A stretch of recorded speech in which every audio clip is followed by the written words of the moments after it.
इस कार्यक्रम के पुण्यार्चक हैं श्री कंवर लाल जी, महावीर प्रसाद जी पाटनी, आर के ग्रुप, मदनगंज, किशनगढ़, राजस्थान।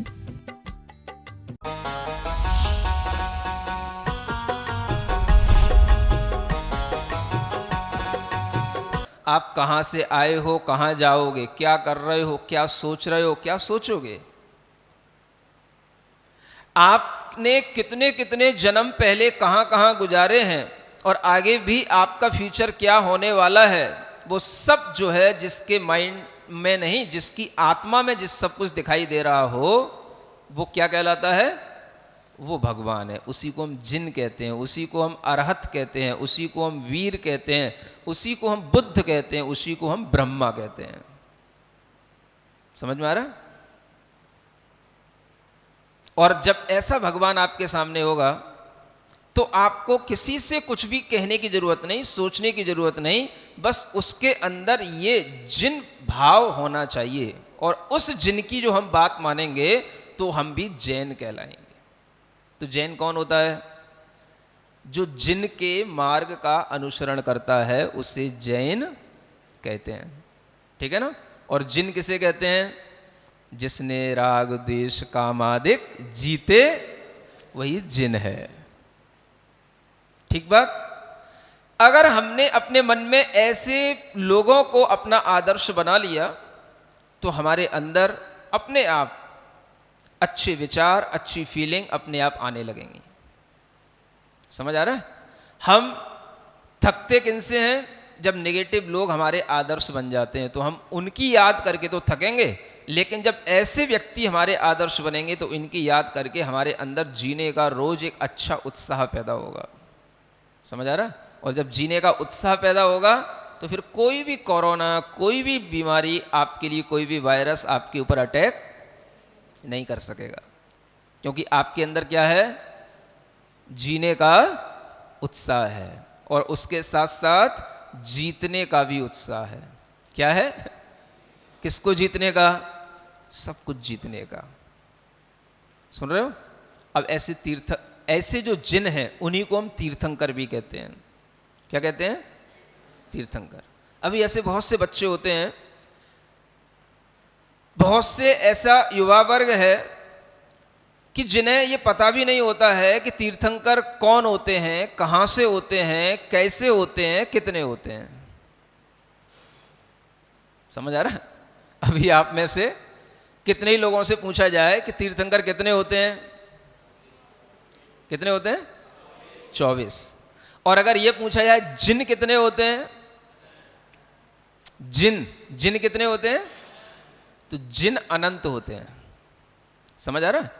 लेकिन इस टाइम पीरियड में, जिस युग में हम जी रहे हैं, उस युग में अभी तीर्थंकर कितने हुए? 24। समझ आ रहा है? और वो सभी तीर्थंकर जिन ही हैं। और उन तीर्थंकरों में सबसे पहले तीर्थंकर कौन हुए? कौन हुए? आदिनाथ। उन्हें हम ऋषभ देव भी कहते हैं। समझ आ रहा? ये ऋषभ देव, ऋषभ एक ऐसा नाम है कि इन आदिनाथ को, ऋषभ देव को इतिहास में और दुनिया की सबसे पुरानी से पुरानी किताब में भी इनका नाम मिलेगा। समझ आ रहा? कोई भी, चाहे हिंदू पुराण हो, चाहे जैन पुराण हो, सब पुराणों में आपको ऋषभ देव का नाम मिलेगा। पहले तीर्थंकर ऋषभ देव। और उन तीर्थंकर का नाम केवल आपको देश में ही नहीं, विदेश में भी मिलेगा। जापान की, जर्मनी की जो किताबें हैं धर्म की, उनमें भी नाम बदल जाता है। समझ आ रहा? जैसे हम उन्हें यहां पर ऋषभ कहते हैं, इस्लाम में उसको रसूल कहा जाता है। क्या बोलते हैं? हाँ। ऐसे ही जर्मनी में उसे कुछ और शब्द में कहा जाएगा, लेकिन वो है उन्हीं ऋषभ का नामांतर। और वो ऋषभ अपने अपनी दृष्टि से अलग अलग जगहों पर बोले जाते हैं। जब हम इस तरह से भगवान के तीर्थंकर के बारे में अन्य ग्रंथों में पढ़ते हैं, सुनते हैं, तब हमें पता पड़ता है कि जैन धर्म की प्राचीनता कितनी है। अगर आप इतिहास पढ़ोगे तो आपको जानकारी होगी। पहले तीर्थंकर ऋषभदेव, समझ आ रहा है? बड़े बड़े जो इतिहासकार हुए हैं, विद्वान हुए हैं, उन्होंने ये एक मत से स्वीकार किया है कि जैन धर्म उतना ही पुराना है जितना हिंदू धर्म पुराना है। सुन रहे हो? ऋषभदेव से पहले इस युग का प्रारंभ नहीं होता है और ऋषभदेव ही इस युग के प्रथम धर्म तीर्थ के प्रवर्तक हैं, वही इस धर्म तीर्थ को आगे बढ़ाने वाले हैं, इसलिए पहले तीर्थंकर ऋषभदेव कहलाते हैं। आपने अगर पुरातत्व का कभी ज्ञान किया हो तो जिन प्राचीनता की सिद्धि करने के लिए सिंधु घाटी की सभ्यता, हड़प्पा की सभ्यता, मोहनजोदड़ो की सभ्यता, ये नाम सुने? सुने? हाँ? इन सभ्यताओं में कैसे पता चलाया जाता है? खुदाई की जाती है। सिंधु घाटी सभ्यता में खुदाई की गई उस एक स्थान विशेष की, और वहां पर जो चीजें निकली, उन चीजों में कैसी मोहरें निकली, कैसी सील निकली, उससे ये बात सामने आई कि सबसे पुरानी चीज क्या निकली? एक वहां पर मूर्ति निकली, नग्न दिगंबर। समझ आ रहा है? अब आप समझो, अगर आप किसी भी सभ्यता की सिद्धि इसी बात से करना चाहते हो कि ये सिंधु घाटी सभ्यता कहते हैं 5000 वर्ष पुरानी है, तो अपने आप ये सिद्ध हो गया कि अगर वहां पर नग्न दिगंबर मूर्ति निकली है तो जैन धर्म आज से नहीं, ईसा से 5000 वर्ष पुराना हो गया। समझा? कम से कम। वो तो कितना पुराना है आपको धीरे धीरे बाद में बताऊंगा। ये तो आज के जो लोग अपने तथ्य निकालते हैं और अपने कोई भी अनुमान से किसी चीज की सिद्धि करते हैं, उसके बारे में बता रहा हूं। समझ आ रहा है? अब जब वहां पर ये सब चीजें निकली तो एक उसमें मूर्ति निकली, एक का आधा धड़ कटा हुआ है और एक मूर्ति के सिर नहीं है और उसके नीचे एक चिन्ह बना हुआ है जिसका बैल का चिन्ह है। वो इसका चिन्ह, बैल का चिन्ह किसका होता है? समझ में आ गया? अब आप देख लो, सभ्यता की सिद्धि करना है तो प्राचीन से प्राचीन सभ्यता जो आपके इतिहास में पढ़ाई जाती है, चाहे वो सिंधु की सभ्यता हो, चाहे वो हड़प्पा की सभ्यता हो, आपको हर सभ्यता में जैन दर्शन के तीर्थंकरों की मूर्तियों के अवशेष अवश्य मिलेंगे। सुन रहे हो? ये बात इसलिए बता रहा हूं कि आजकल के बच्चे ये भी नहीं समझते हैं कि हम जिस जैन धर्म में जी रहे हैं उस जैनत्व की प्राचीनता क्या है। कोई कुछ भी कह देता है तो बच्चे उस बात को सुन लेते हैं और मान लेते हैं। जब आप इतिहास पढ़ोगे तब आपको पता पड़ेगा, एक शिव पुराण है हिंदुओं में, सुन रहे हो? उसमें लिखा है, एक श्लोक आता है संस्कृत में कि 68 तीर्थों की यात्रा करने का जितना फल होता है उससे ज्यादा फल एक बार ऋषभदेव को नमस्कार करने से मिल जाता है, जिनके अंदर किसी से कोई राग नहीं, किसी से कोई द्वेष नहीं। द्वेष नहीं होगा तो किसी को अभिशाप नहीं देंगे।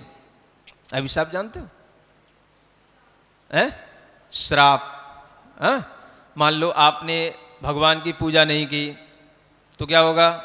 तू मेरी पूजा नहीं करेगा तो संसार में नरक में भेज चला जाएगा, तू मर जाएगा, तू मनुष्य से जानवर बन जाएगा। ऐसा कब बोला जाएगा? जब किसी के अंदर क्या होगा? द्वेष पैदा हो रहा होगा। समझ आ रहा है?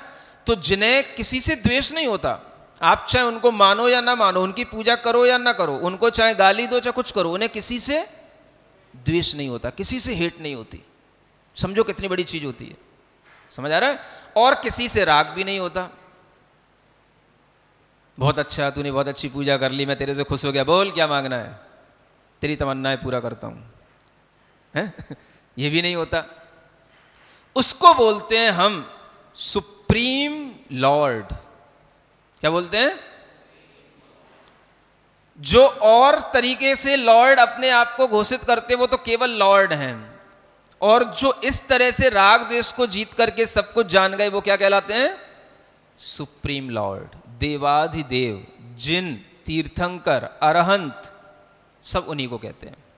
समझ आ रहा है? तो ऐसे तीर्थंकरों के नाम से भी हमारे अंदर गुण आते हैं, क्वालिटी आती है। अब कैसे आएगी, मैं आपको एक तरीका बताता हूं। पहले तीर्थंकर कौन से हैं? ऋषभदेव। दूसरे कौन से हैं? अजितनाथ। कौन से हैं? अजित। अजित का मतलब होता है जिन्हें कोई जीत ना सका। समझ आ रहा है? जिनको कोई, उनको क्या बोलते हैं?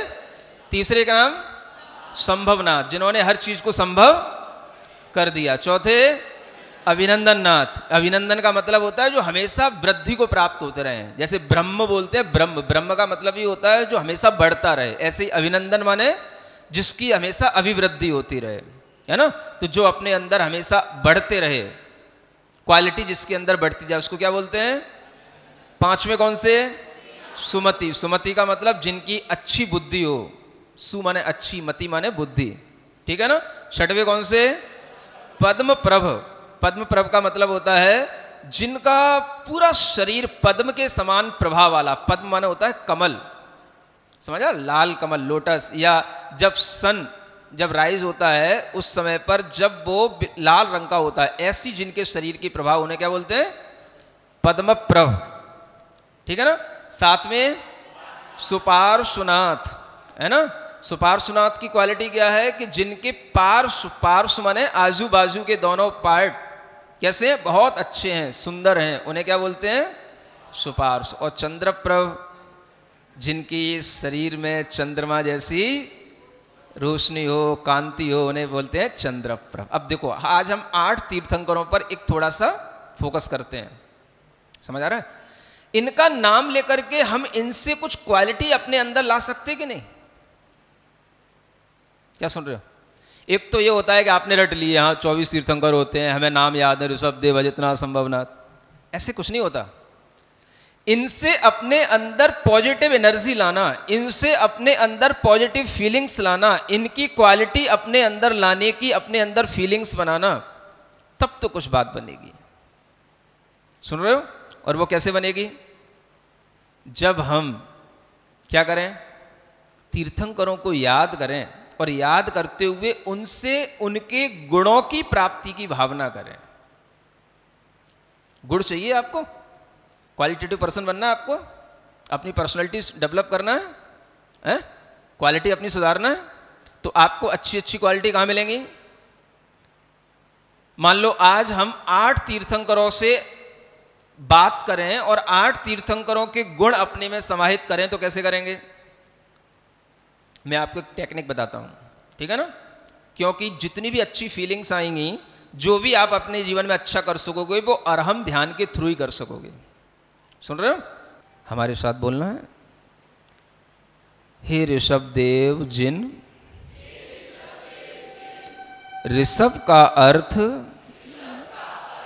श्रेष्ठ होता है। मैं आपकी तरह श्रेष्ठ बनूं, इसलिए आपको नमस्कार करता हूं। हे अजितनाथ जिन।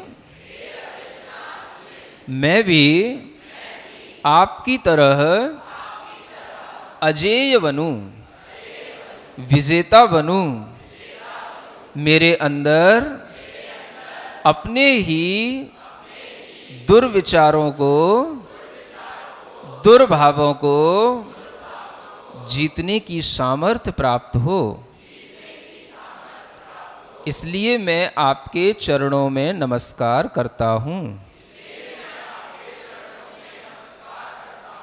हे तृतीय तीर्थंकर संभवनाथ जिन। मेरे अंदर भी अनंत संभावनाएं हैं। मैं उन्हें व्यक्त कर सकूं, प्रकट कर सकूं, इतनी शक्ति प्रदान करें, इसलिए मैं संभवनाथ जिनके चरणों में नमस्कार करता हूं। हे अभिनंदन नाथ जिन मेरे अंदर भी आपके तरह गुणों की वृद्धि हो, मैं भी अपनी क्वालिटी को बढ़ाता चला जाऊं, इसलिए आपके चरणों में नमस्कार करता हूं। हे सुमति नाथ जिन मेरी मति भी बुद्धि भी आपकी तरह एब्सोल्यूट हो, परफेक्ट हो, राइट हो, इसलिए आपके चरणों में नमस्कार करता हूँ। हे पद्म प्रभ जिन मेरा फेस, मेरा चेहरा आपकी तरह सदैव खिलता हुआ, मुस्कुराता हुआ, लाल कमल की तरह लाल लाल खूबसूरत दिखाई दे, इसलिए आपके चरणों में नमस्कार करता हूँ। हे सुपार्श्वनाथ जिन आपकी तरह मेरे आजू बाजू में कोई भी मेरा दुश्मन न हो, मैं सबके लिए अच्छा लगूं, इसलिए आपके चरणों में मैं नमस्कार करता हूँ। हे चंद्र प्रभ जिन मैं आपके ध्यान से अपने शरीर में आपकी तरह ही मून लाइट डिलाइटेड फेस महसूस कर रहा हूँ, ऐसा ही करता रहूं, इसलिए आपके चरणों में मैं नमस्कार करता हूँ। आज मैं बहुत खुश हूँ, बहुत खुश हूँ। मैंने आज जिन भगवान के बारे में जाना, 8 तीर्थंकरों के नाम और गुणों को स्मरण किया, मैं बहुत खुश हूँ, बहुत खुश हूँ। अपनी हथेलियाँ घिसकर आँखों पर रखें। ओम अरहम परम शांति। ओम अरहम परम शांति। ओम अरहम परम शांति।